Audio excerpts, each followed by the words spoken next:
Hello, everyone. Welcome to Blue Star Rising, the Templar Awakening. Michael Dunn here with my esteemed co-host, Reverend Maia Nartoomid. And our subject today is Geo-Chronism.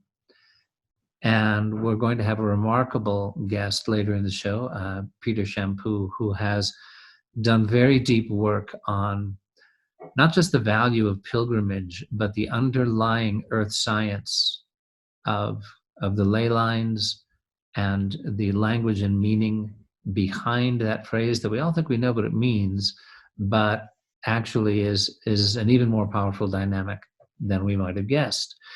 And so in the first hour, Maia is going to share with us some of her material on Geo-Chronism, which is essentially an understanding of the larger picture of time waves as they are understood in the big evolutionary picture, not only of our Earth, of Gaia, but of humanity, of human consciousness. So with that little introduction, Maia, and I do want to just touch briefly on the question, because here in Blue Star Rising, our mission is applied sacred science for the global crisis. And the reason this is important is because it's very crucial for us to understand the larger picture of the evolutionary direction of human consciousness as it flows from spirit, and how we've gone astray from it, and the intense changes that are unfolding now in this accelerated evolutionary time that we're living through, and how we can realign both individually and collectively with our true time wave, or as Maia has received it, the Ranna time wave. So is that a good thumbnail there, Maia? It is, Michael. It is indeed. Now, I ask for your apology. You might hear me clearing my throat a bit here and there. My allergies have hit me all of a sudden, but I'm going to do the best I can. Well, springtime in the mountains is quite yeah, that's right. So the first thing I'm going to do, because Geo-Chronism is not a simple thing to just say in a sentence or two, so I'm going to go back to my to 1981 when I first received this information, and I'm going to be very brief. I'm not reading the whole article. My whole article is actually online, and there will be a link to it below this video, so you can read the whole thing if you feel you want to. But I'm just going to read a little piece here to get us started on this conversation. Again, this was written in 1981. The entrainment of Earth, the Geo-Chronism is the entrainment of Earth and its life inhabitants to the universal condition of change, creating new states of reality and resultant advanced modes of energy conductivity. Now, before I continue, just think about that for a moment and how it relates to today. I think anyone watching this video is going to already be in sync with the thought that we are at a crucial crossroads, not just about our freedom and liberty and the political scene and the current major issue going on the planet right now, which I will not name. All of these things are actually surface ruffles on the water that are being caused by the quake, the deeper quake below. And that quake ties in to Geo-Chronism, because it is time indeed, ladies and gentlemen, for change, big time, and not just on the surface of the waters, but deep in the bowels of the earth. So that change is affecting all of us in a very deep and profound way. You don't have to be a mystic to experience these deep mystical properties. You may interpret them in more logical, everyday ways, but it's the same. It's the same for us mystics as it is for Joe Blow out there just trying to figure out how he's going to feed his family tomorrow. So that's why I feel this is so profound for us right now. And actually, it was Thoth who guided me to bring this up today. All being is charged by the reaction of its own existence. This cognitive factor impels the being to replicate its space-time existence in a sequential order. Elemental matter is a resultant vehicle for this replication. Within the matter of being, both living and what surface scientists consider non-living matter, he says surface scientists because there's the inner earth scientists as well. So within the matter of being is an etheric neural pulse, an electrode of programmed reflex, which is not physically ordained in an elemental shell, but is an intelligent command present in the whole of the matter form. The universe itself is the archetypal neuropulse, acting like a wave continuously rolling beneath its own force in an undertow fashion. All being is entrained to this cosmic pulse. Planetary spheres and their habitation abide by a specific condition of this entrainment, Geo-Chronism, which is the most controlled, gravitized type of uni-trainment. Because a planetary sphere is subject to the multiplicity of the many-bodied state, in its solar orbit and in its axial spin, its unitrainment is complicated by many more variations of the time-gravity system than our other being forms. This greater need for diversity produces the geochromatic phases of quanta-like clicks, much like a stopwatch, accelerating and deaccelerating in a helix of time, each click initiating a change in the reality spectrum to accommodate the difference between the universal pulsing and the neuropulse of the planet. Since the matter body of a sphere has many variant parts, each individual in type and body and function, inclusive of all planetary life structure, the neuropulse of the total body is subdivided into the multi-billion plus neuropulses of the individual types, divisible down to the smallest micro impulse, which registers the harmonic of the entire matter body of the planet, like a microvision of the world. While each neuropulse particle acts independently in the sense of selfness, it is not divided in the incorporate consciousness of the system as a whole, i.e., a phase-locked planetary body. The inspiring document, which reads indivisible with liberty and justice for all, is a testament to the cosmic sovereignty of the planet as it resides among the temples of a universal doctrine. Each particle of being registers a holograph of the universe, yet in its fragile decimal of existence, it commands a perfect presence of selfness, unique in its self-containment of spirit. And it goes on. So, anything you want to say about that, Michael? Well, candidly, I can't really say that I understand it. Yeah.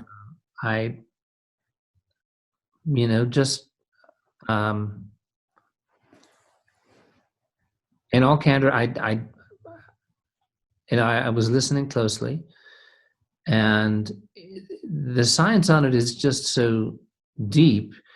It obviously has this high coherence to it that I must confess I'm not really able to grasp and to pull into meaning. That's okay, because I'm not really able to grasp it either. not in its truest self. I read it now, and I go, ooh, But what I am seeing, and maybe you can, when I say this, maybe it will trigger for you something, is that the bottom line of all those words and everything is that Geo-Chronism says, I have a plan. The plan is to keep everything in order down to the minutest level. And this plan is synchronous it goes with the wave. It goes with the waveform. And the waveform has a lot of variations and depths and different places you can describe it, one of which is what Thoth calls the Ranna time wave, which is that adjustment field that brings time into a focus, into an evolutionary movement to its perfected state. So Geo-Chronism says, chronism, time, geo, planet, geology. It's the timing of the earth and all its inhabitants to not only adapt to, but to synchronize to the greater clock, the greater universal frequency that is guiding us, directing us into the higher harmonics. We're all musical notes. We're all musical notes. And we have to get in harmony and into that balance and into that beautiful symphony. And Geo-Chronism is what brings us into that. And it will bring us into that. It doesn't negotiate. It does its job. The thing that we're facing right now on the planet, and I'm sure we faced it before, maybe we'll face it again if we don't take off in world system 2 before then. And that is that we are stuck in our own loop and we don't want to turn loose. And all of these terrible things that are happening to us right now, that are really an S show, big time, are simply saying, turn loose. I'm going to have to pry your fingers because you're not turning loose. And so we've met that point. So the bigger picture is, okay, so we got to turn loose. Big deal. We got to do it. It's going to happen one way or the other. But the people that are watching this show, I'm not trying to set any of us apart from anybody else because we're all one big happy, well, sort of happy family. Maybe not too happy at times. But the people that are watching this show are here because they have a certain awakened presence. They may not get it all. I certainly don't get it all. I'm sure Michael doesn't either. But we're all here trying to make sense of it all. And we're trying to make sense of it from a higher perspective. So it's upon us. It's our duty. It comes with the awareness to be the vanguards of accepting that role, of taking it into our experiential field and saying, how can I make this a grand movement into myself of flying into the field, of moving into this field, of moving into this connection that the geochronistic energy is pulling me into.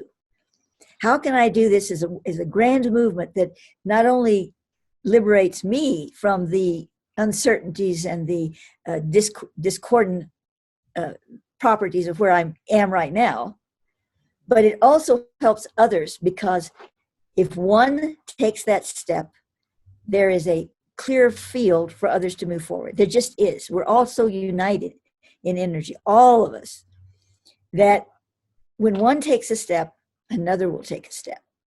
So that's really the bottom line. We can read this fancy material and try to make sense of every word, or you just get it into the field. I feel that Thoth gave this material, even though it was really, you think it's hard to understand now? Think about me reading this to people in 1981. You know? I did, in fact. I stood up in front of a whole class of people and students in the San Antonio University. I don't know why somebody decided it was a good idea for me to do that. And it was a psychology class. And I was talking about Lemurian psychology. I have a picture of me pointing to the blackboard. and they just went. They didn't move a muscle. And when I left, nobody said a word. They didn't say or anything. That was it. Total dead silence. So I didn't mean to get off on the topic. But the point is that they all remember you. Or a lot of them probably remember you and go, that amazing woman, I didn't understand a word she said, but I was fascinated the whole time. So the point I really wanted to make before I turn this over to Michael here was that despite the fact that it's difficult to understand, I believe that Thoth gave it, and he told me this even at the time, that most people wouldn't understand the wording, but the energy involved was important. And then when people read it, and when the work time was right for them, they would open up to it in the way that they needed to. And that has happened in all these years. I have had people come to me and say, you know, I didn't understand a word of it, but I read it and it just started changing my life. Or, you know, I don't mean hordes of people, but, you know, people have done that. And one young lady said, she didn't understand it at first, but she couldn't put it down. She had to keep at it. And she was 17 at the time. And by the time she was 20, she understood it perfectly. So, maybe that's just my excuse for writing a bunch of stuff nobody can understand. I don't know. But it just seems to turn out that way. Right. Well, it was my experience, for example, of when I would go to Reverend William Bueller's Synergy light groups. And this is based on, a lot of what Peter Champoux will be sharing with us later in terms of the grids and the ley lines and the Rachel system. And Bill also would talk at such a high level and talking about, the Metatronic universe and the Atasic and and it would just go, I would, but I'd be mesmerized, and it would feel like my brain was like, popping new brain cells second by second, and sometimes I would just find myself, I'd be one moment I'd be absorbing it all, and going, wow, my brain cells are popping, and the next one I go, I just you were going to a higher state. I go to a higher state, and hopefully not snore in the presence of the other group members. But yeah, it is. It does have this, this high vibration to it. So, sorry, I'm just looking over at the German Shepherd. So anyway, moving on. What's your understanding of how this will play into what we'll be sharing later from Peter Champoux? Well, I don't honestly know that. I know that Peter never disappoints. He comes up with some fabulous stuff every time, and it's not exactly easy to understand either. But it's always worth listening to and receiving. It's just beautiful material, and that's why I very much wanted him to be with us today. But he talks about the sacred planet and geometries and energies and how we can affect those energies. And that's right in line with Geo-Chronism, because Geo-Chronism is not just about some great force that's pulling us in a direction we may not want to go. It's pulling our lower selves maybe in a direction we may not want to go, but our higher selves are very much on board with it. But also, it's very interactive. Even though it's not going to negotiate as to what needs to be done, it's interactive with us in regard to how we do it. And how, if we get in line with it, it's like getting on a wave, not that I've ever surfed, but with a surfboard, and you're on that wave. Well, you can go this way and this way, or you can go that way and that way. But if you go one little move wrong, Okay. crash. So you have a path that you can take, and a lot of different paths on that wave, but you have to stay in balance and in timing, geochronistic timing with the wave. So it's all about, actually, Geo-Chronism is all about accepting new realities and how you want to stage that reality. And there you are. Okay. Yeah. Okay. That's great, Peter. Well, as I was saying, we still got about 30 minutes to go on what I was talking about in Geo-Chronism before we start with your segment. But hey, you're here, so let's don't lose you. Why don't you just hang in there while this goes on, and maybe you can add. We can talk about that, before you go to your. Is that okay? Should I make comments as I? Sure, absolutely, yeah. I don't know if Michael, you want a thumbnail real quick before we thumbnail to right. Well, Peter? Since Peter's with us, I'd like to just roll on into this. Maia has just been sharing with us Geo-Chronism and the underlying concepts, and she read with us a article that she wrote back in 1981 with a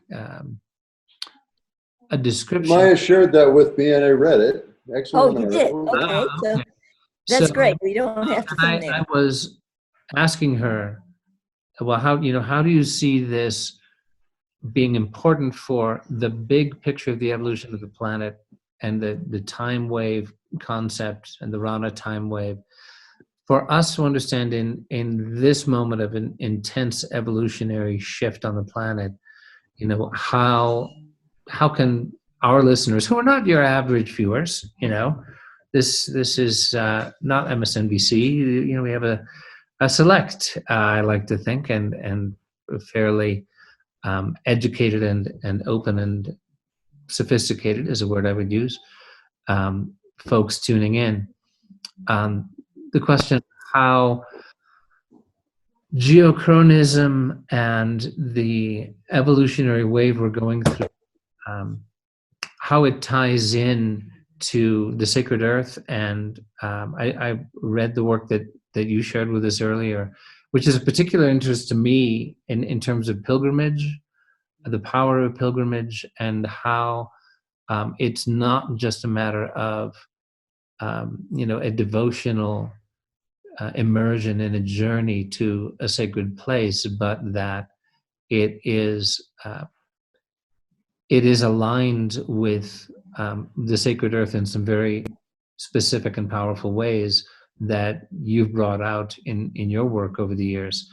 So maybe, given what you've already seen of what Maia's shared with us, would you like to just, first of all, I'd love for you to if you would, share a little bit about your background and how you came to your work, and then we can see about flowing in and interweaving the two things. Sure. Yeah, named Peter after a pile of rocks that my father dug out of our family basement when he was GI alone building a house and everything. So ever since then, I've been around rocks. And where I lived in Massachusetts was very linear stripings of geologic structure. And along those stripings were ancient, they called them monks' caves, but these mysterious stone chambers, usually that when mapped out, ended up going in a straight line. I then pursued that farther into England and studied the straight tracks of England and ley lines and such, and became a dowser. Got immersed in the whole field. Became a stonemason, 25 years, professional stonemason, where I was cracking open rocks. And I don't know, when you crack open a rock, there's always a gnome of knowledge that's released, according to Dr. Steiner. So I like to say the rocks educated me, kind of tuned me into who they were. But I was interested in all things that were the cultural use of stone, how stone was, used in sacred sites and building cathedrals and how they did it. And so I became a professional stonemason, classical stonemason, arches and churches. But I continued all through that with doing land studies. This bug kept hitting me. So eventually, in 1993, I discovered some circulinear forms in the landscape that led me to write this book called Gaia Matrix. But all throughout this time, it's really a ley line study. Ley lines go all the way around the world, or some of the bigger ones do, and that's a circle. So smaller ones also make circles. So I developed this whole kind of science called Gaia'ography, and I digress here. It's been a long time since I've spoken. Living out here in the desert. So I apologize for my my circuitous conversation. No, this is all ley lines. Ley lines seem to connect it's the lattice work of the planet. There's a lot of models. Beth Hagen's model and all these different. The Russians model, the dodecahedron that Plato spoke of. It's been part of my thinking for a long time. What is this, and what is this this grid, this Earth grid? What's the purpose of it? And are there layers of it? Like everything seems to have layers. And what is the purpose of all this knowledge? This kind of applied megalithics. You know, we have all these ancient sacred sites everywhere. How do we back engineer that and come up with something that's usable for a more symbiotic relationship with the planet? So that's kind of been my push, is to try to understand how the megalithics work, how earth energies work, in order to utilize them for energy. I mean, you could use the planet for energy. It's got so much electromagnetic power to it, and but ley lines seem to be everywhere, not just in England. And the English are particular with their words, so they said, "Oh, ley lines only exist in England." So I call them ley lines, as in like a lei that you might get in Hawaii. Sure. Yeah. And they tend to have a lot of cultural and natural features that align in a sequence. And so, planet consciousness, what it is, how if it is alive, how is it functioning as a living being? That's kind of been my work.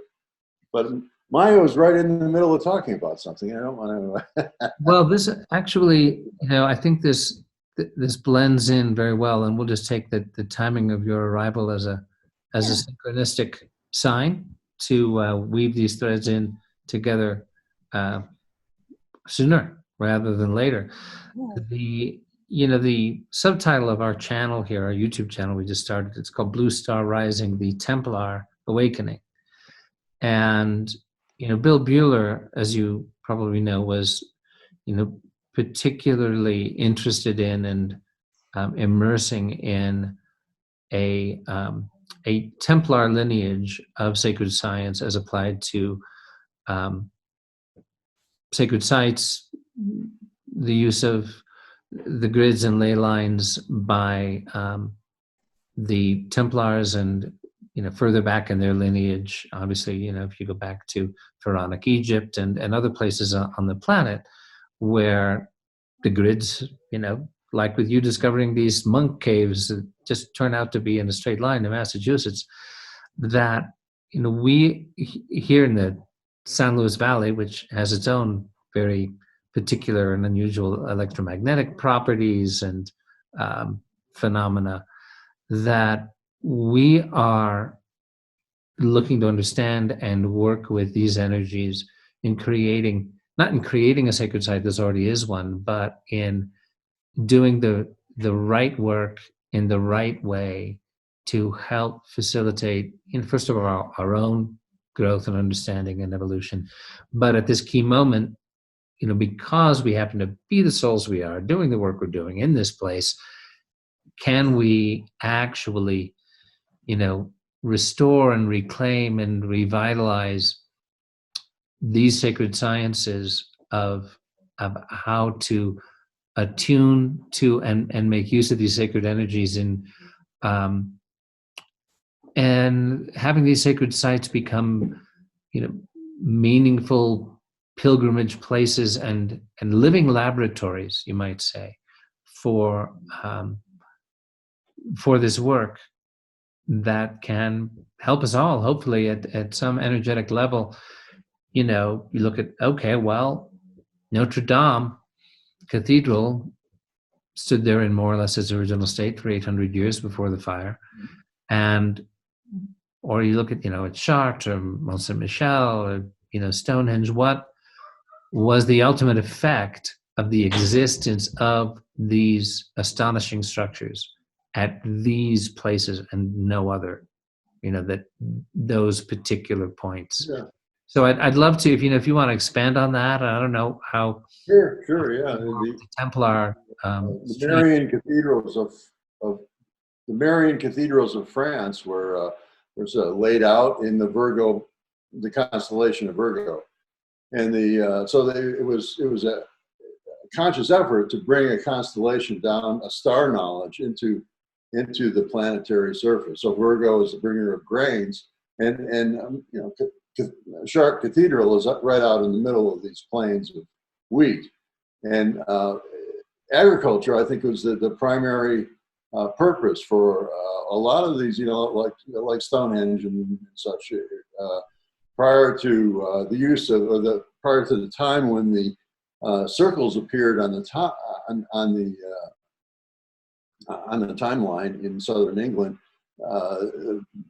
teeth were not as good, bones were not as good. You didn't see a lot of trade goods, but as soon as these circles came in, there was everyone was being fed better. So I think there was a specific purpose to ground nitrogen, if you will, from the air with a lot of the big megalithic stones. It was grounding nitrogen as an attractant for lightning. Yeah. Just to increase the fertility, and a lot of these the Irish stone towers and such. They build these towers out on an island, and to this day they're still bringing their cows out there to graze because the grass is sweeter there. They go through this whole effort so there's an excellent book called Secrets of the Plants, I think. Secret Life of Soil, Secrets of the Soil. Excellent Not book. The Secret Life of Plants by Christopher Bird and so-and-so Tompkins? Right. Their second book. Oh, okay. Yeah. Secrets of the Soil. Yes. So I think it was agricultural purposes were at play there, but there's also a spiritual dimension that enables agricultural life to thrive, is my thinking, and this ether grid of the Icasa dodeca that Maia speaks of in her article. It's like you have. I think there's multiple layers that are connected by sacred sites and by geologic structure that work together in total to generate a harmonious, coherent system on the planet. Yes. And Peter, I believe that it is definitely an intelligent field. And I don't know if you had a chance to read my second article, but the experience that I had the other night, where I was being shown in the inner world, in the inner earth, how they operated their energy systems, how they to do whatever they did with their energy. And I was shown these. Now I know they were Icasa dodecas, but I didn't know it the moment I saw it. But these little pieces, white and black. They were, built things, but they said, we give it the initial signal, but then it creates by itself, and it creates intelligently, and it modifies, changes, and does all the work to create a better mousetrap than the mousetrap that you projected to it. So it has an intelligence. And I saw this streaming, and it was doing all these things. And they said to me, this is something that Tesla knew about and worked with. So then just 3 days later, up pops in my face this article about Tesla. You can say it better than I can. And Teslaphoresis. Michael, Tesla. Teslaphoresis. That's it. I got it. I actually got it. Teslaphoresis. Never heard of it before in my life. And it's talking about the same thing. They've discovered that with the Tesla coil, they can create these streams that do their own thing. It's like they're coherent, and they're working these paths. So I was, really thrilled because it verified what I'd received.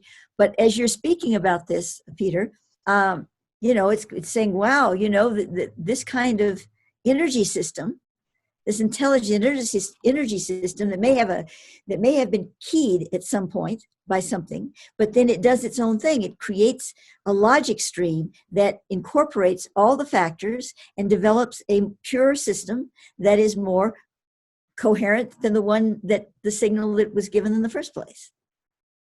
Might you agree with that?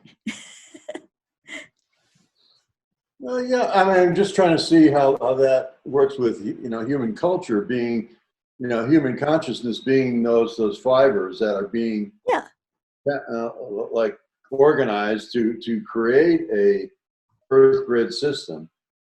I see that I see that often in my geomancy work, where people, different people, for different reasons, do different things, and it all ends up being coherent. Yes, because there's that underlying field that's present. We're electrical systems. We have electrical systems in our bodies. So we're picking up on that Tesla coil, Teslaphoresis field when we become unified and coherent together. That's why it's so important to have heart coherence, like Heart Math Institute talks about. Because when you're into heart coherence, then all of that field moves through you, and you're a part of it. That's my thing on it anyway. Yeah. Well, Peter, would you like to explore the? I'm particularly intrigued by how what is being shared here ties into the value of pilgrimage. You described the ceremonies that the Lakota have done for centuries in the Black Hills, and how it is actually a sort of microcosm of the larger reality of the cosmos, because I think it's something that's of particular value, that if we can help people rekindle an understanding of not just the value of pilgrimage, but how these sacred energies can be participated in and activated by us if we have an understanding. Does that tie in for you to what we're talking about? Sure, yeah. Yeah, Rupert Sheldrake offered not too long ago that don't travel, pilgrimage. Wherever you're going, turn it into a pilgrimage, and turn it into a sacred journey, because that's really what it's all about, is developing a sacred relationship with planet and all that is around you. And your travel, you come at that with that, I call it the God emotion, whatever, prayer, love, joy, whatever, just do that. Or, in a contemplative way, whatever your God emotion is, just hold that space and, find out where your sacred sites are. There's a fella, Orville Looking Horse, he's a Lakota prayer chief. Yeah, I know about him. Yeah. He put in the medicine wheel, that big medicine wheel down on that Matt helped orchestrate down there. Yeah, they had a World Peace and Prayer Day there one year, I believe, in Crestone. But Arvel, he was instructed by the ancestors to honor sacred sites, and he didn't know why. So I met him, and he said, "Oh, why do the ancestors want us to honor sacred sites?" So it brought to mind this one pope that was in power when they were having trouble subduing the pagans of Britain, and the pope ordered that all churches were to be built on sacred sites and named after like a parallel being, like Isis, Magdalene, kind of it's called syncretism, where you overlay one on top of another, because the Irish pagans were still going to the old sacred sites for healings and to pray, and even though they went to church on Sunday because they were supposed to, so they moved it all over, and so St. Michael's Chapel became the site of what was originally the site of like a Apollo energy, or it's like just a syncretism that happens on top of one another. But so when that happened, Catholicism got imbued into the land. It became part of the land. And in America, they never did.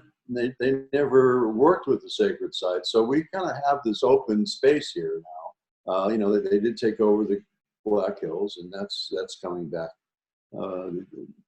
So every June 21st, we're encouraged to go to our sacred sites in prayer to activate this, so that like a new frequency is brought onto the planet, just like Catholicism was imbued into the fabric of France with the Marian cathedrals, which are now pretty much empty. You know, it doesn't really have anybody going to the sacred sites anymore.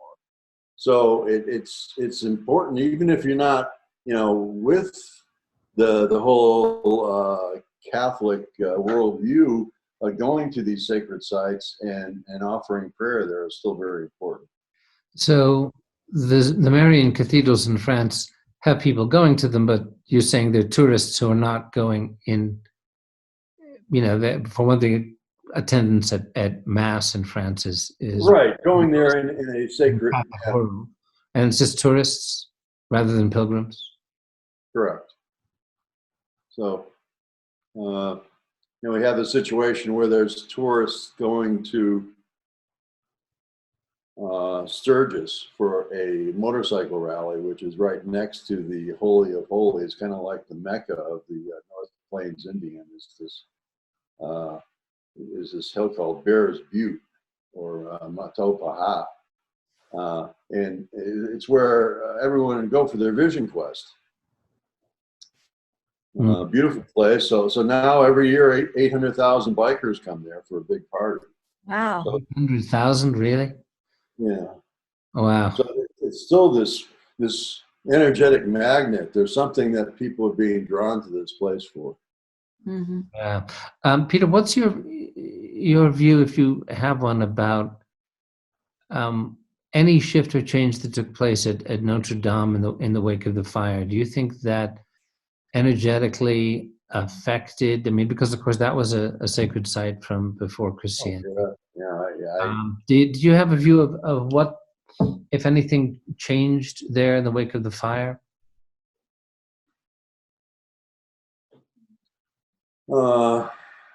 No, I don't. I don't think you're pulling the straws out of my hat on that one. Maia? I know it's all connected to ley lines. It's got to have effect on that. The whole idea of you know, Joan of Arc image. Whoop, we lost you there. Your sound. I'm sorry, you said something about a Joan of Arc image? Yeah, you know, the Our Lady in Flames. I know there's a particular Joan of Arc image at Notre Dame that are you speaking out the one at Notre Dame? Here, switch to the microphone. Can you hear me? Oh, we can hear you fine. Oh, okay. Well, I couldn't for a minute there, but I can hear you now. Yes. Well, it's Our Lady burned. You know, Notre Dame went up in flames. So it's kind of like it's, you know, and that's the heart of Paris, heart of France. Yeah. So it kind of, there was a purging of the feminine within the soul of France. Is the metaphor. Yeah. In geomancy, I'm always dealing with metaphor. With something looks like something. Well, it is that. Right. Maia, would you want to comment at all on what you received about that event? Yes, I would, but you know something? I don't really remember. I don't remember a lot about it. Could you thumbnail it and then it'll stir my brain? Because I've written so much, I just can't even remember at the moment. Okay. Well, that there was an energy in place at Notre Dame, which has been there from the beginning.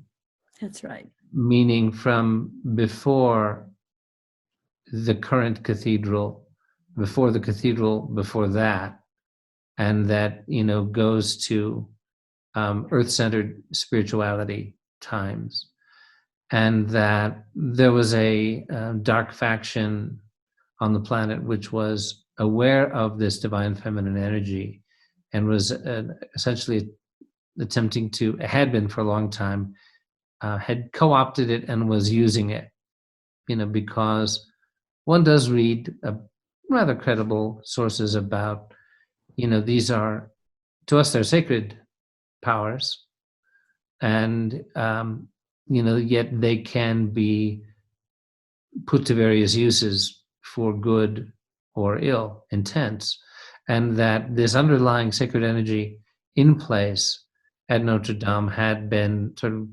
co-opted and used by a dark faction for quite a long time, and that this event of the fire actually prevented a rather dark unfolding by removing that sacred power from the hands of people with ill intent who understood the geomancy, understood the metaphysics sufficiently well to be able to utilize it to try to, control human evolution, to control some of the dynamics we're talking about. Does that ring a bell? Is this helpful? Yeah, that's getting it for me. The irony of it is that the faction that did take it out of the hands of the dark ones that were using it was another dark faction, but they didn't wish to use that particular scenario anymore,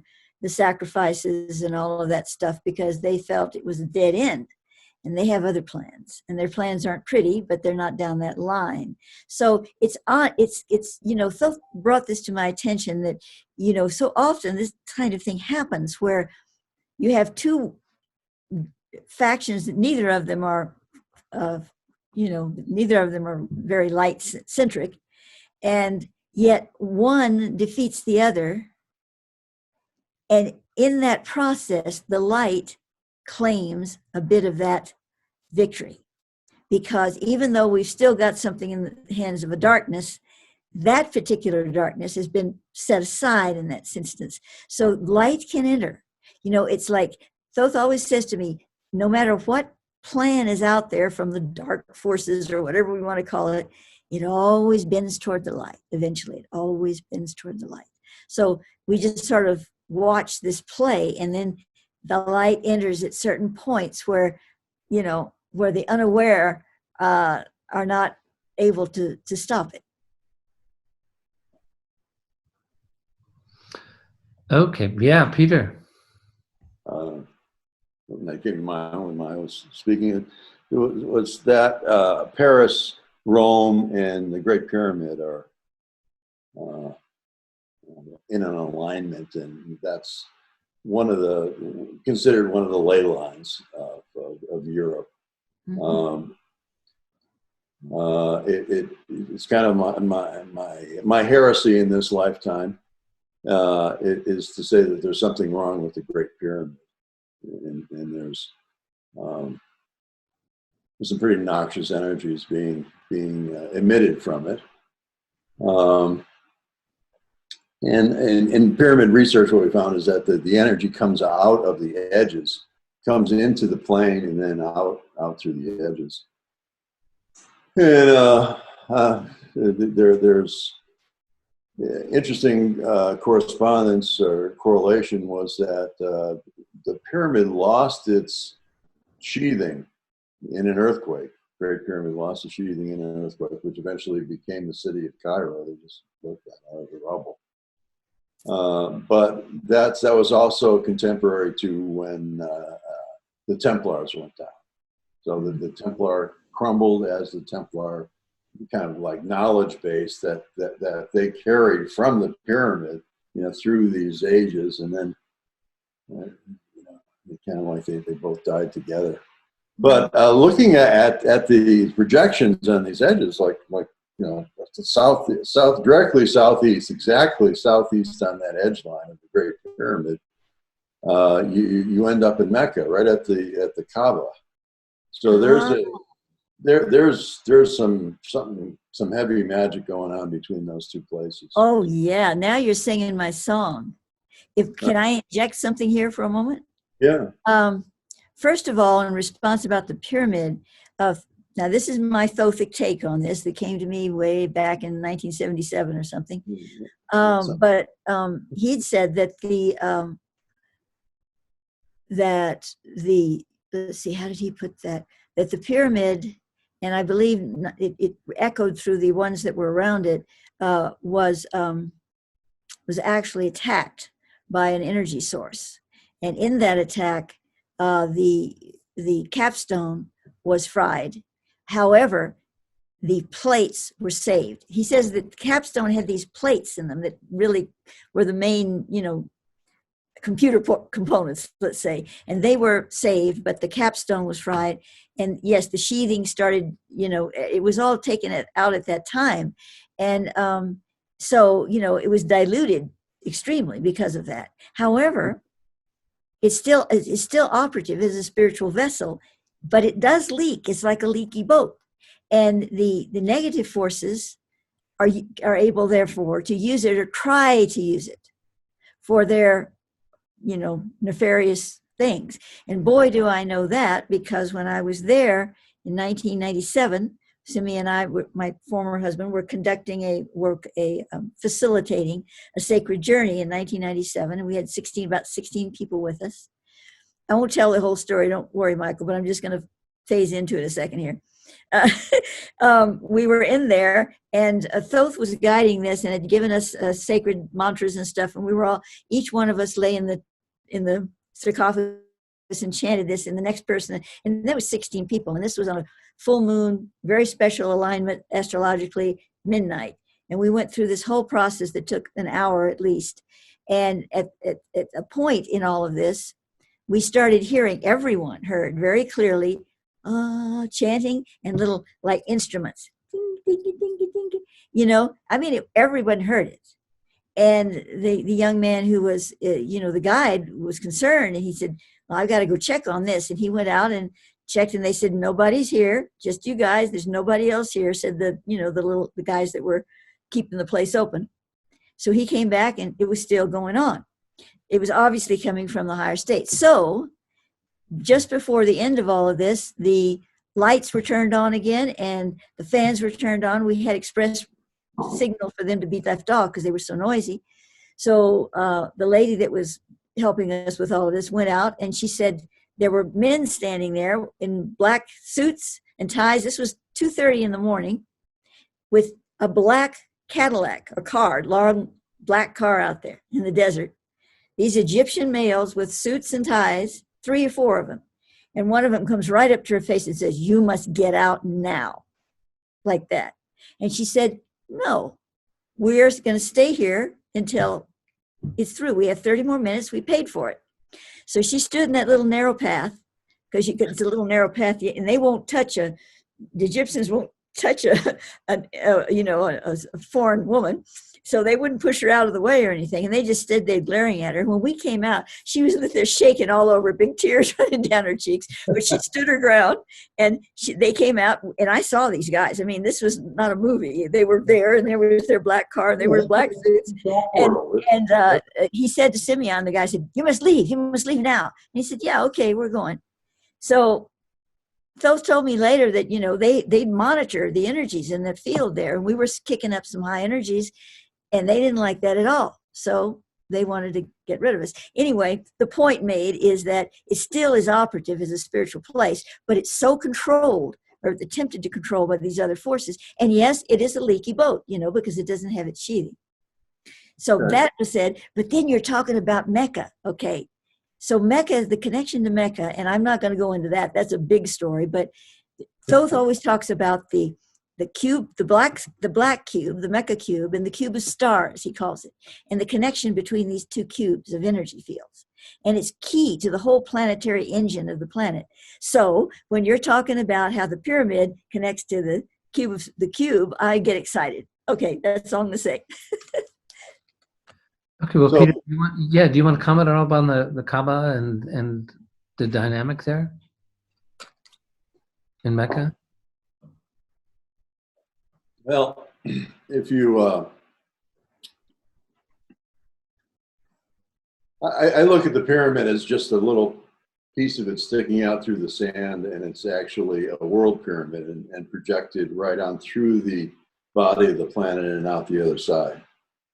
So if you look at where these things are projected, and you take the line of projection out, it's in a ley line, in anything, you get a kind of like a series, a frequency that seems to appear, like it repeats. Like there's a ley line that comes in through Dublin and London and Brussels and, where the Battle of Bulge was, and, Franco-German border, and down through Kosovo into the Holy Land of Amman and Saudi Arabia. And so this line is all about war. And the more war that happens on it, the more war that's attracted to it. Similarly, if you have more love on a line, more, it's an entrainment. Yeah. That makes perfect sense to me. So there's been an entrainment along the edges of the Great Pyramid over the centuries that have, like the Armenian genocide was on the edge of one of the projected edges. And it's in the same area where all the ISIS business is going down. So, if you keep that projection going out from Mecca, it goes right through Yemen, where all that starvation is happening presently. So when you look at rings, the radiant rings that come out of the Great Pyramid, you see a lot of genocide taking place in Chad and whatnot. So, but at the same time, we got Mecca on it. And we also have the northwest, the northeast alignment goes right to the Baha'i, where Baha'u'llah was incarcerated for nearly his entire life and started the Baha'i religion. And they have the Mount Carmel is actually, they're on the side of Mount Carmel. Really? That's another place that Thoth has talked about a lot, Mount Carmel. Sure, yeah. Elijah and Baal did battle there, and it's all kinds of Carmelites have a big monastery there, beautiful place. But and that's also Akka. Akka was where us Templars had our base. Mm-hmm. That's where our ships came in. It was the only kind of secluded harbor. So up on the slopes there above Akka is the Baha'i. But that also goes, on up through the Golan Heights and that whole kind of tension there. And, so interesting, look at that. I think there's something wrong with the Great Pyramid, and it's like when we put energy into it, it just seems to be used for the guys in the black suits. Yeah, I know where you're coming from, and I agree with it. But at the same time, from the Thothic perspective, the pyramid ain't dead yet. It's going to come to life, and when it does, the rats are going to scatter. And when there's something that something that needs to be done. We need to sit there and turn some dials or something there, Maia. I don't know which ones to turn, but. I think there's some kind of dimensional interface, third dimensional interface that needs to happen there. Well, there is, because Thoth speaks about the temple. He calls the Great Pyramid, well, he calls it two things, but the most ancient term is the Temple of the Risen One. And he says that there's an etheric counterpart, the Temple of the Morning Star. And the Temple of the Morning Star has not been damaged. That is an etheric, powerful pyramid. And so its relation on the earth, its sort of wounded brother, is waiting for the right signal to be resurrected in its full state. Because, according to Thoth, the Great Pyramid itself, when it's resurrected, contains what he calls the Chamber of Osiris, which has never been discovered. That's way, way deep. And that is the mechanism that is going to begin the whole process of light principle 40, LP40, when the planet starts its engine for the ascension dynamic of the whole sphere, from going from world system 1 into a world system 2. So the Great Pyramid sits right in the center of that. It's the one that's going to do it. However, it will be left behind like a jettisoned booster, but it's going to do its job at the right time. But that's because the Temple of the Morning Star, its etheric shining one, will reach down into the depths of the earth and bring its brother into life again, resurrect it like Lazarus. That projecting the world pyramid down through the earth. When you draw the base across, you have the central sun sitting right on it. And if you draw a pyramid like from its antipode, which is, the antipode is the opposite point on the earth from where the pyramid is. Yes. That pyramid, when you draw that, it covers the most water on the planet. Well, of course, the Great Pyramid covers the most earth. So you have earth, water locking together and surrounding the, so each plane frames the Earth's inner core. And pyramid means fire in the middle. Mm-hmm. So the inner core, that atum, I think you call it. Yeah, Yeah. I can't say it. The atomic center, atoma, the atoma. Yeah, the atoma. Uh-huh. Right. So the central sun is what's fueling the pyramid, and that being, brought into. Yes, exactly. I totally agree with that. Uh-huh. Are we seeing an illustration of that over your left shoulder on the back wall there? Yes, it's over here. Yes. Yes, it shows there's a water layer about 600 miles. I have a something I can bring up that everyone could actually see, but yeah, this is a poster I did last year for a conference I went to, so this is the pyramid, and it's also the pyramid. If you can see it, there's also a Sri Yantra here, and the Sri Yantra also has the the 51-degree pyramid within it. So I with my up here it shows this geometry of holy water, which the Great Pyramid is also implicit to that geometric of how you bring together the water molecule with the 104 degree bonding angle, such as the pyramid in there. So I look at the pyramid as a water molecule. It's just a physical form of water. That's very cool. I like that. So it speaks to all water in the biosphere, and in the lithosphere, and in the deep earth. The deep earth, because it also has that geometric component to it to lock into that sphere, which is a ringwoodite sphere of 4 oceans that are locked inside the earth. That it appears that well, I think this water is primordial water from nebula stage, when water comes together. I mean, an Orion Nebula is making water at the rate of like 60 oceans a day. Really? I didn't know that. And so all that water is then bonding. The water bonds and collects dust. The dust, gets into a gravity field and generates planets. But the water is still stuck inside the planet. Yeah.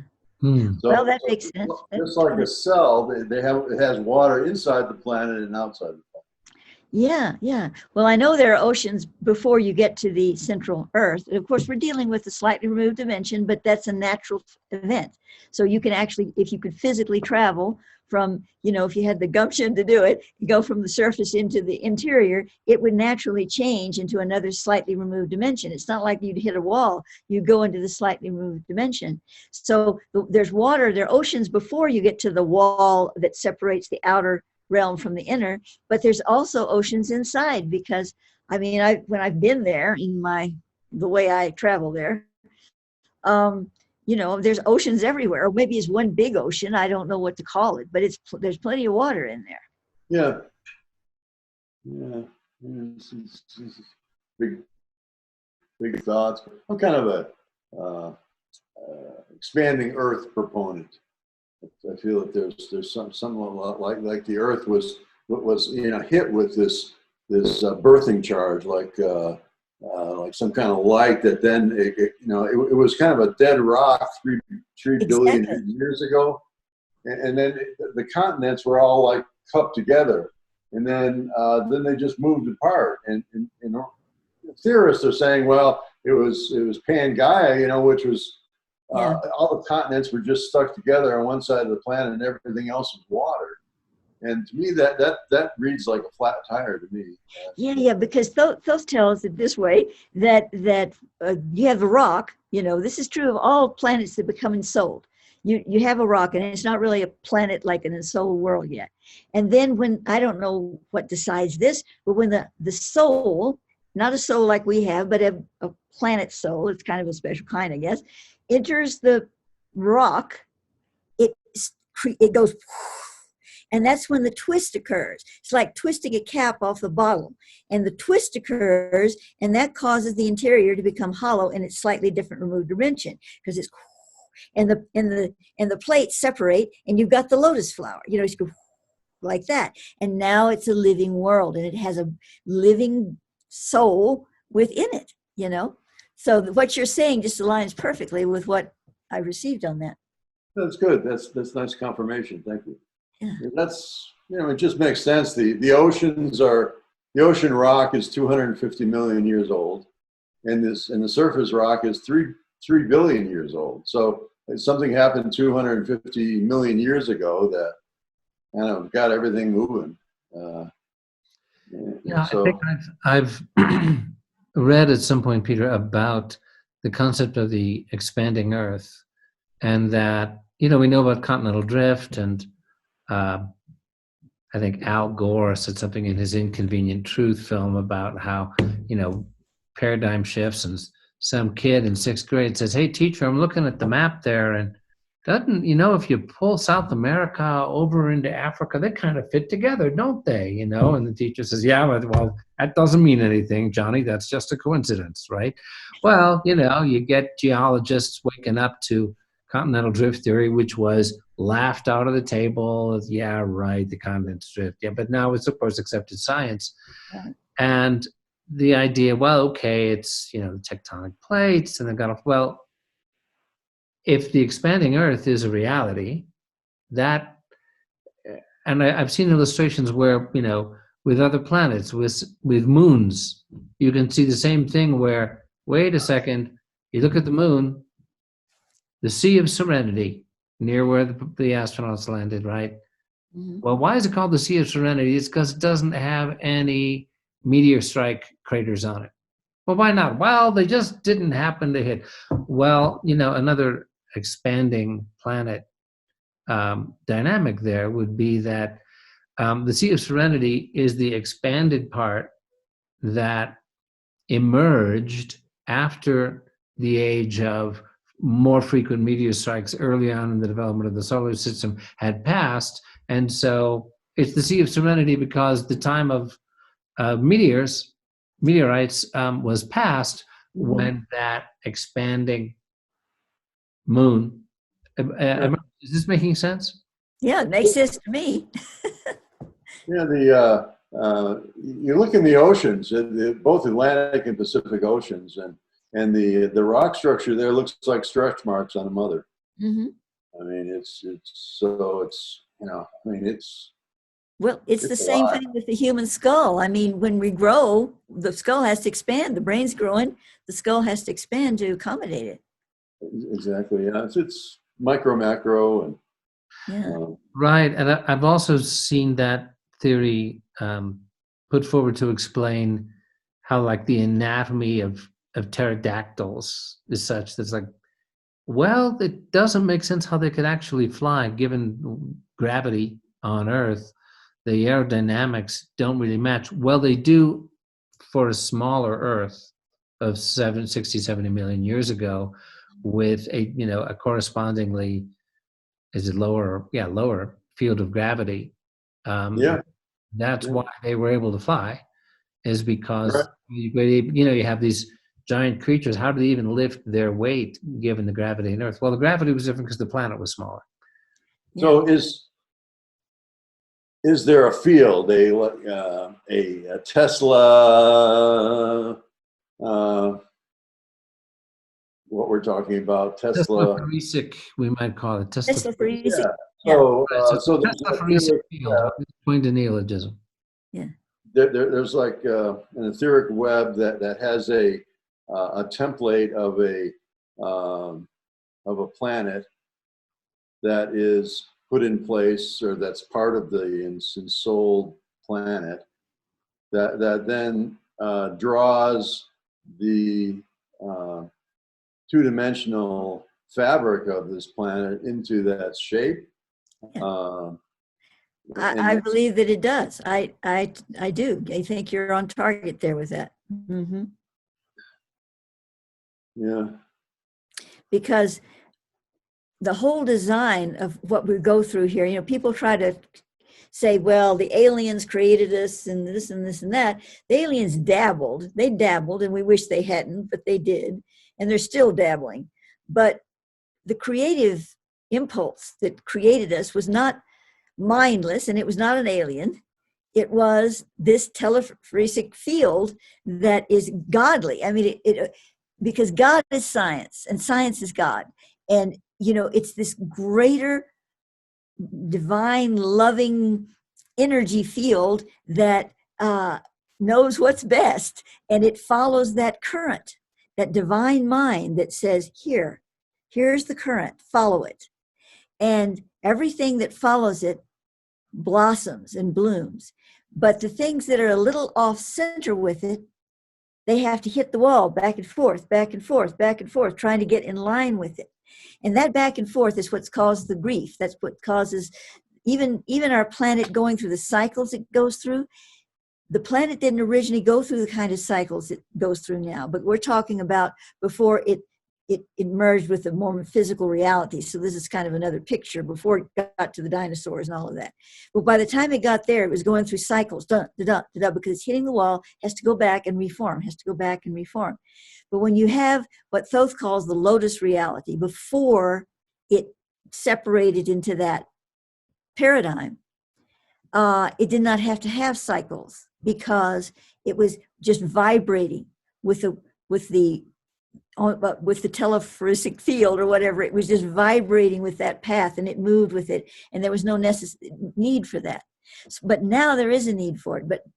But when we get to the light principle 40 and we move into that world system 2, we get back into that property of enlightenment that guides everything on course, and we don't have to have cycles and cataclysms to readjust things and all of that stuff, you know. So anyway, that's the way that I see it from the who speaks to me here.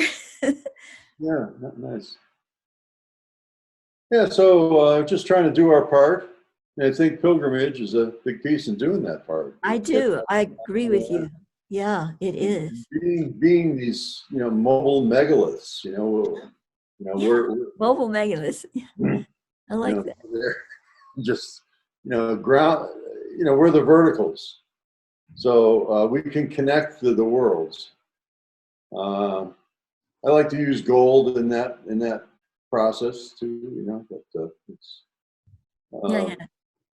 And often in sacred sites there is gold presence. I don't know if that's something that. What, Michael, thumbnail what Thoth told me recently, and I shared with you about gold. Okay, let's see if I can summon that up. Yes, I can. Well, this came in, Peter, because some work I did back in 2013-14, doing some freelance journalism in Indonesia for a few months, and then followed it up when I got back to California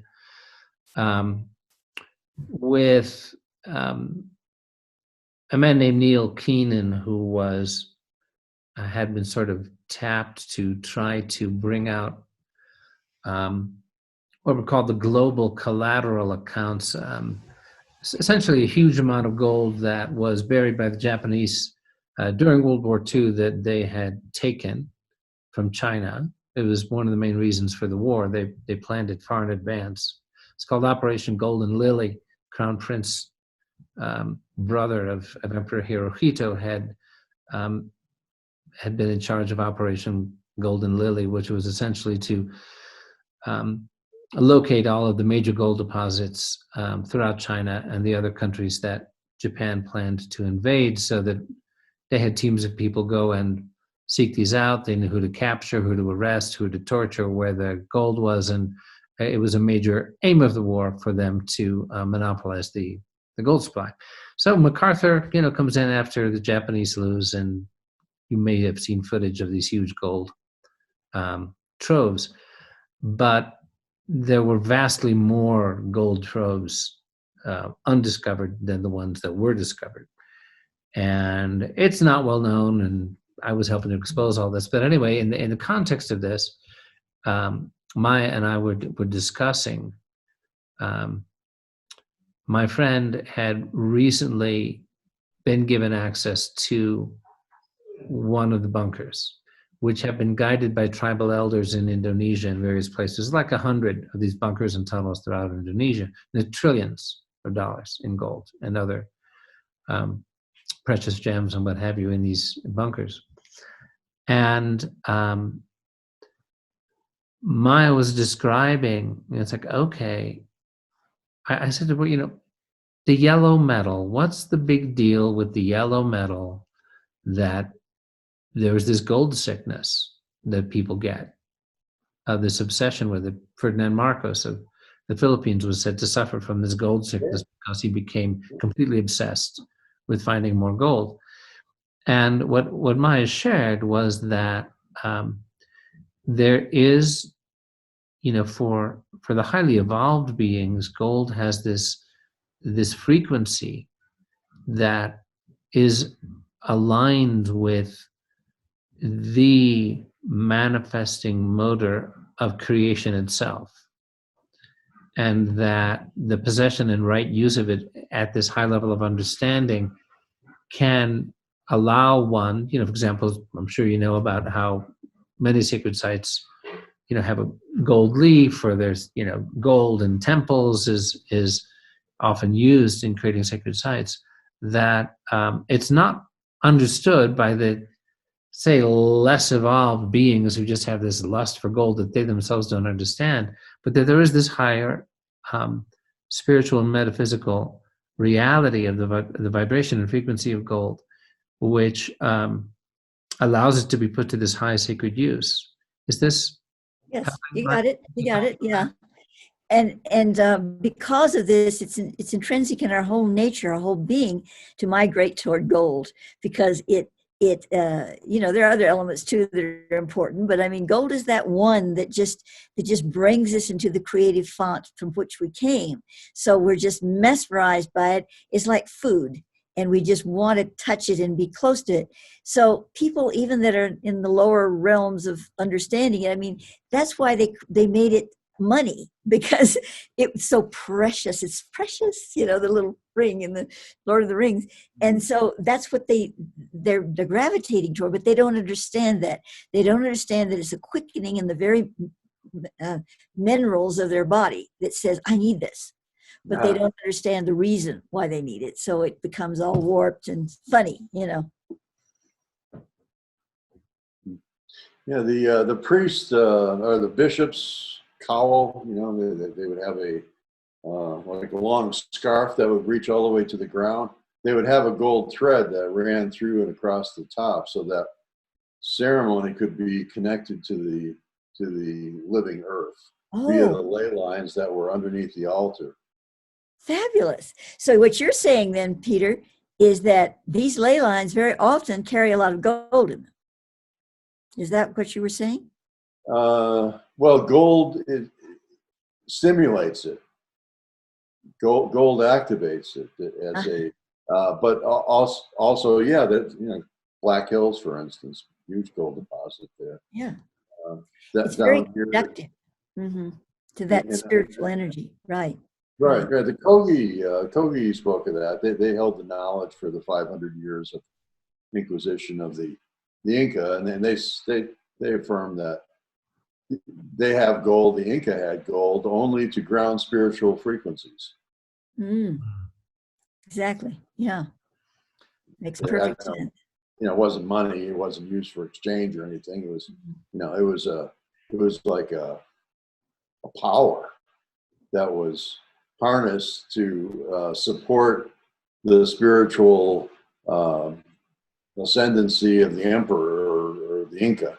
So, yeah.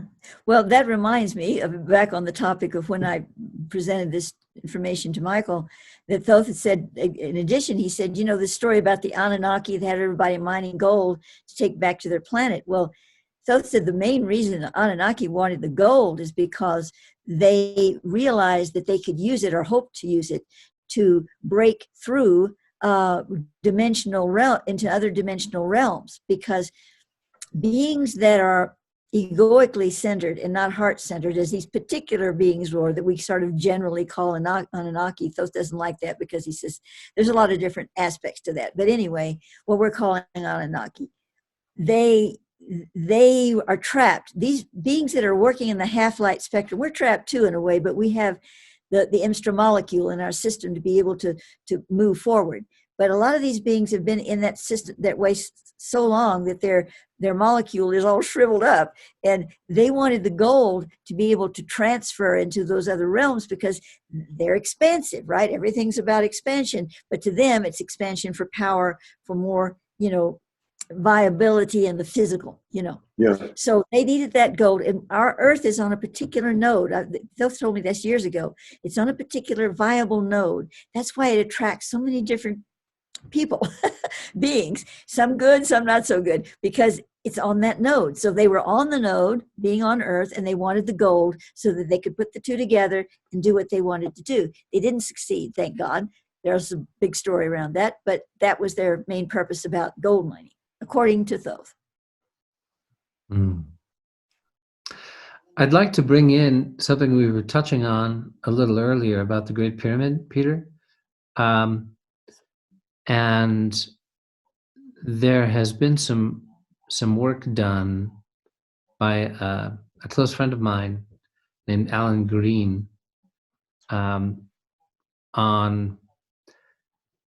the pyramid and the speed of light. Are you familiar with the relationship of the dimensions of the pyramid to the speed of light? Yeah, I've seen that correlation. Yeah. And this actually goes back to England. And the idea of, you know, of the Holy of Holies, of the heart of any holy place, if there is one, the Sanctus Sanctorum, the, you know, Temple of Solomon is the Holy of Holies. This comes from a study of the Shakespeare authorship controversy. Are you familiar with that much at all? You know, the idea somebody else wrote the plays. Was it Bacon? Was it Marlowe? Yeah. Yeah. And that, are you familiar with Dr. John Dee of the Elizabethan era? Yeah, astrologer. Yeah, astrologer, wizard, mathematician. And there is it turns out there's an actual code embedded in the cover of the first edition of Shakespeare's sonnets in the year 1609. And there's also a cryptogram in the dedication, and it's plainly, you know, it is screamed across the centuries, "I'm a puzzle, solve me," because it's written in all caps. There's a period after every word. And it's in the shape of three trapezoids, one of 6 lines, one of 2 lines, one of 4 lines, and the actual wording of it is very convoluted, much more convoluted even than Elizabethan language is to us today. The dedication runs, "To the only begetter of these ensuing sonnets, Mr. W.H., all happiness and that eternity promised by our ever-living poet, wisheth the well-wishing adventurer in setting forth." What the frick does that mean? It's virtually gobbledygook. And this is the dedication, you know, on one of the greatest collection of poems in history. So I'm going to try to make this story short. It's kind of because I do want to get to the pyramid on it, and it's something that I just love to comment on. So nobody was able to solve it, and in about 1988 or so, this English mathematician named John Rolette, he was retired, And I thought, oh, I hear there's a puzzle in here. He didn't have an axe to grind with the authorship. Is it Marlowe? Is it Bacon? He didn't care. I was like, oh, I've got nothing better to do. And then this was a puzzle. Well, let's see. Now, any cryptogram, in order to solve it, you need the key. If you're supposed to receive a message, Germans attack at dawn, here's a code. If you have the key, you get the exact message that is meant and no other by applying the correct key, right? Right. So, well, if this is a cryptogram that's written on a published book, who has the key? Well, if it's meant for posterity, you have to give the key with the cryptogram. The key has to somehow be obvious in the cryptogram. He just came up with this. Well, maybe they gave us the key. Maybe the key is staring at us. So he goes, well, let's see. We got these trapezoids, these weird trapezoids. 6 lines, 2 lines, 4 lines. Well, maybe it's an alternate word cipher. Every 6th word, every 2nd word, every 4th word. 6 lines, 2 lines, 4 lines. Maybe it's 6, 2, 4, right? So as it happens, one of the primary candidates for the authorship of Shakespeare is a man named Edward de Vere, who went by, the name Ever, E. Vere, Edward Vere. Anyway, you do that with this cryptogram, 624, 6th word, 2nd word, 4th word, and you come up with these sonnets all by E. Vere, right? Like, that's interesting. But then you follow it, so it's the 624 thing. Well, I ended up turning my friend Alan Green onto this, and he took that clue and he dived down the rabbit hole of all time. And he's never come up since. It was like 12 years ago. It consumed his life. And he sees this 624 key, and he said, well, when you do a 19 across grid, you get a triple tau, and the triple tau is the central symbol of Royal Arch Freemasonry, and this actually ends up leading to the Templars, and it's a symbol of the Holy of Holies, and you get the dedication of the sonnets, and then you get the inscription on Shakespeare's monument in Stratford, and you put it together with the inscription on the floor where Shakespeare, and oh my God, you get 624 characters. 624 characters, and you put them into a grid, and then, you do a reverse and you apply the thing, and there's a code in the middle, and it comes up with a perfect rhyming couplet in iambic tetrameter that points to the location of Shakespeare's sonnets manuscript. I go, oh my God. I can relate. That's enough. But then once he found, this is the one thing that I think really might catch you here. I'd love your comments on it. He started to look at the cover page of the sonnets, not the dedication, simple cover page, Shakespeare's sonnets, and it has 2 lines across, where usually the convention was then, in the middle with these 2 lines, between the 2 lines, you put the author's name. So they had the 2 lines, but it was blank. And there's a little dot here along one line, a little dot here, and, it's kind of odd. Well, he was into sacred geometry, and he had been studying Freemasonic codes.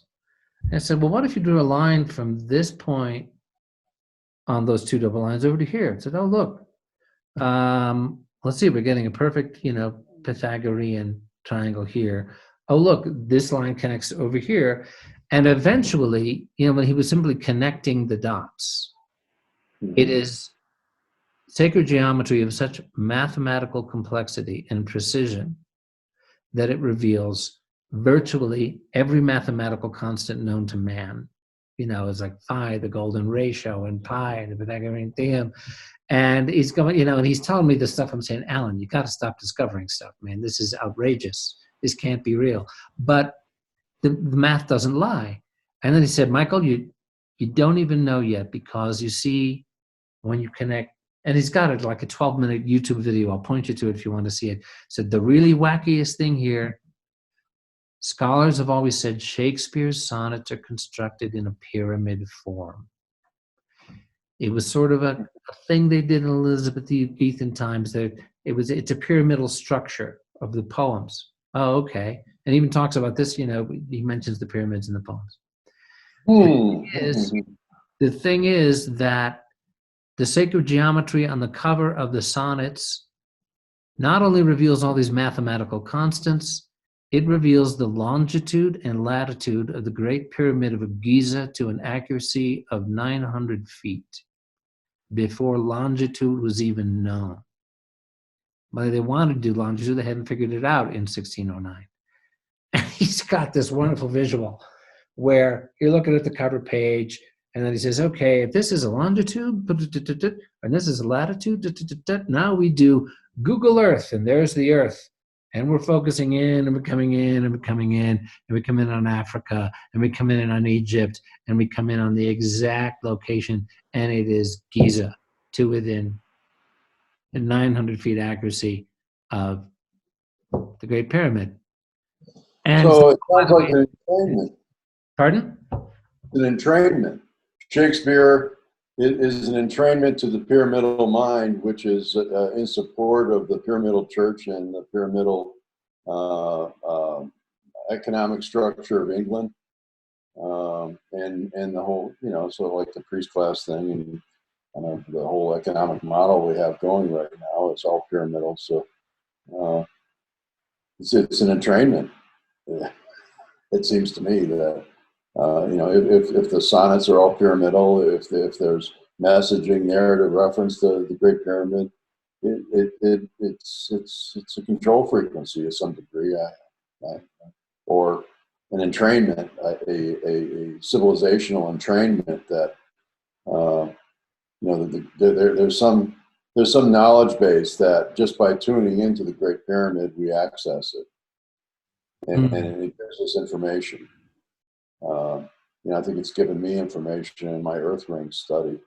Although it took me forever to finally do a study on the Great Pyramid, I've been focusing mostly on the states and the rings that are around here. When you look at the Great Pyramid, there are definite rings that come out of it. It's a marvel.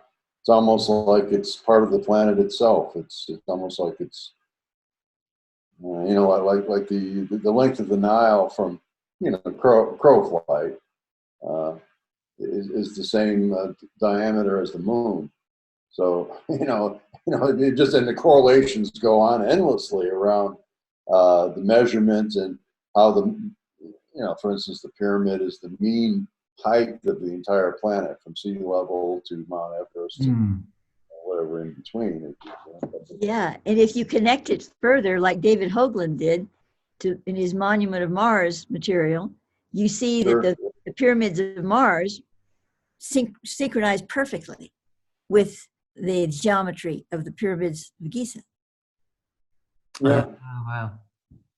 Well, I love that concept of the pyramidal entrainment, and I will definitely connect Alan Green to your work as much as I can. If you'd like to see some of his, happy to. He's got a really fascinating, like maybe 12, 18-minute YouTube that brings all this out, and a lot of other work too. Well, there's one of my pieces that I'm talking about with this pilgrimage is kind of entraining time with water, and getting time out of the world view of English language, English economic systems, English parliamentary systems, English. It's like I hear the English language and it's like, stop it. But it's that they're priming the Earth, they're priming time. Zero meridian is where we reference time. So that's essentially the fourth dimension to me. I think it's the fourth dimension is time. It's moving through space, and so everything is tuned back to England. And, perhaps a different prime meridian might work, but it's all set up the way it is now. But between there's a water molecule has two hydrogen bonding at 104.5 degrees to the oxygen oxygen atom. So together they make up the molecule. So this 104.5 degree angle is essentially the Great Pyramid. It's 51 and 51 is 51.51. So it ends up being 103, I think, at some point. So where was I going with this? Oh, that's how getting old. Um, so there's a bonding that happens. That number, that 104, is a very important number, just like the number 27, the angle of 27.5, which is the angle of the ecliptic. Like that was the raising of the Jed in Egypt was all, the Jed pillar that you see in with Isis and Osiris and everyone. It's at an angle of 27.5 degrees. And so, like the orientation of uh, the Avenue of the Dead down in Mexico City is at 27.5 degrees, also relating to the ecliptic. The Serpent Mound is also 27.5 implicit to it. So, whenever you see these numbers in space, it kind of relates as a frequency towards that object. So 27.5, you do ritual with that 27.5 angle in a virtualized space like I described. It supports the planet. It supports the rotational integrity of the planet. And similarly, when you find the 104.5 as a bonding angle to time, then you can imply that water can be bonded to this angle to time. So it's all correlative thinking. Causation does not necessarily mean, correlation does not necessarily mean causation. It's always the science, the way the science dismisses us thinkers. Yeah, so that's my whole thing of trying to get the rain come to the west is by going along these volcanic outlets that are in a dead straight line on the 104th parallel, going through Denver and Colorado Springs and on up to the Devil's Tower or Mato Tequila. There's the lodge. I have a question. Another name, but I have a question, Peter. yeah. I'm very interested to know if you have anything on the ley lines, the geometry, because you were talking about how energy influences people on these lines, like wars on certain ones and whatever. But do you know anything about the energy ley lines in Washington, D.C.? Yeah, sure. That's I know. Yeah, Washington D.C. is a cube, a square, if you will, it's at an angle. So initially, it was laid out as a diamond, if you will. So, but a square diamond, and it was a malarial swamp. And for some reason, George Washington decided that this would be the ideal place for a capital. So in my geomancy research, many people have pointed out that many people have observed the alignment of all the eastern cities from, if you just visualize this is all in a straight line, perfectly dead straight line. It goes from Boston, well, beyond Boston, it goes over the pond. Boston, New Haven, New York City, Trenton, Philadelphia, Baltimore, Washington, D.C., Jefferson's place there, what's that called? Monticello, goes through Monticello, on through Atlanta, and down to the Pyramid of the Sun in Mexico. So that ley line is what Washington D.C. is vibrating as a power structure that then projects over the planet into Dublin and London and Brussels.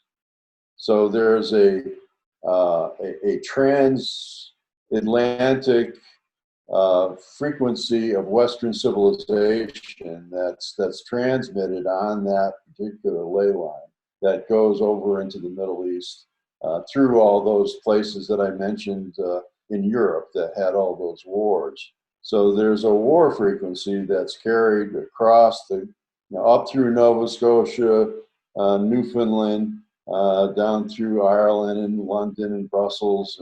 So that's one of the big world lays that I work with. A lot of people have worked with, but Washington D.C. is it's a sacred structure, a diamond, and if you find the exact center of Washington D.C., it has the Organization of American States position there, which is an independent think tank that was the precursor to the United Nations. It was the first, the Americas, the United Nations of the Americas. But this is a sacred place, a temple, if you will, whose soffits are just full of sacred symbols. And in the backyard, there's a statue. I write about this in my book, Gaia'S. There's a statue called, that was in the form of Xochipelli, which is the god of human sacrifice and sports, drugs, and rock and roll, essentially. I mean, he was like the god of youth, Xochipelli. And he was one of the gods that was called out when you go through certain membranes when you're taking a heart out. Xochipelli was called on. So right there at this, and in the front of this building, that's in the back in a gazebo with a huge death mask behind it, like a 30-foot death mask behind the statue. And this is the geomantic center of Washington, D.C. Wow. There's a picture of the goddess, Princess or Queen Ferdinand, I guess, or Prince Queen Isabella. Isabella. Yeah. When you're talking about this, it sounds to me like, well, I'm getting the feeling that it's like it was a beautiful flower, but it had in it the design where if you wanted to take it to the darkness, you could. And that's what's kind of happened right now. It can be liberated, but right now it's feeding the wrong wolf. Actually, Eleni, our Johannine Templar here in Crestone, is part of a sacred circle out of Boulder, who did a pilgrimage to Washington, D.C. specifically to mark the ley lines from one sacred site to another, and tracing the goddess energy that was very deliberately embedded by some of the founding fathers, such as, particularly Washington as a Freemason, that it was done, it's covertly, but in terms of invoking the Virgo energies, I think that you were talking about, Peter, that it's these dormant sacred energies that were deliberately put in place.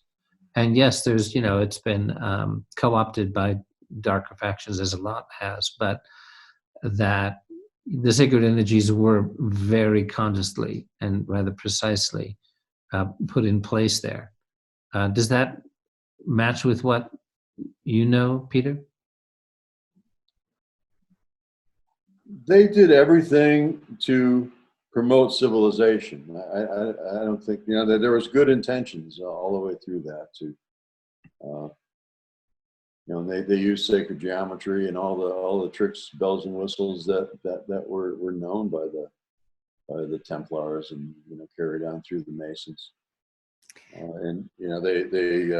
They spoke about the frequency of the 77. It's the line, the timeline, the longitudinal line that goes right through Washington, D.C. is 77 degrees. So, that frequency of 7, 7, 14, 5, it's like, it's this, everything about it is designed to give it power and focus. Michael, what was it that I received that time in regard to seeing the founding fathers standing around that table or whatever in a vault beneath the... Okay. Well, Do you remember But- that? Call it. This is out near. Is it maybe near where the Pentagon stands now? Yeah, yeah, yeah. There's Uh-huh. some kind of vault beneath, that's foundational and is not accessible now, but that was utilized by some of the founding fathers who were initiates of, the inner circles of this knowledge, Sure. who were given a device by Saint Germain, who is said by some to have been present at key moments during the the Continental Congress, composition of the Declaration, Constitutional Convention in 1789. That there was a device given to Jefferson, Washington, a few other principals that would keep America unfolding along the Ranna time wave of the most advantageous upward evolutionary arc for humanity and for the destiny of this country. And that it was decided at the last minute not to use it in the way that Saint Germain had instructed them because it was too frightening. And so there was a little wrinkle in time that developed from their decision not to do that, which has had rather significant consequences as time has unfolded since then. Is that a good thumbnail? Yeah, it's a good thumbnail. You're good at putting it, in a little package and still meaningful, which I'm not so much.